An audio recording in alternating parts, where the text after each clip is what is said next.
पूर्वीच्या काही छोट्या मोठ्या आजारपणावर घरच्या घरी उपाय केले जायचे।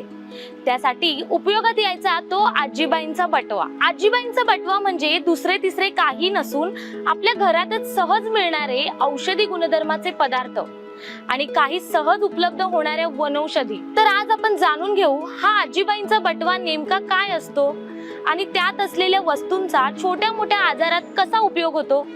नमस्कार, मी प्राची शिरकर, मुंबई आउटलुक मध्ये तुमचं स्वागत आहे। आजीबाईंच्या बटव्यात हमखास मिळणारी वस्तू म्हणजे मध। मधाचा उपयोग अनेक आजारांवरील उपचारात तर केला जातोच, शिवाय सौंदर्यवर्धक म्हणूनही त्याचा उपयोग होतो। चरबी व वजन कमी करण्यासाठी मध आणि लिंबाचा रस पाण्यात मिसळून पिणे उपयुक्त ठरते। 1 कप दुधात 1 चमचा मध घालून पिल्याने ताकद वाढते। मध आणि आल्याचा 1 चमचा रस सकाळ संध्याकाळ पिल्याने सर्दी कमी होते आणि भूकही वाढते।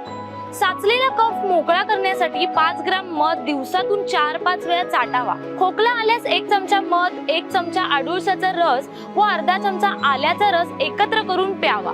उचकी घालवण्यासाठी मधात मोराच्या पिसांचे भस्म घालून त्याचे चाटण करावे। तर याशिवाय चेहऱ्याचा कोरडेपणा घालवण्यासाठी मध, साय आणि बेसन यांचे मिश्रण चेहऱ्याला लावल्यास कोरडेपणा दूर होऊन चेहरा मुलायम बनतो।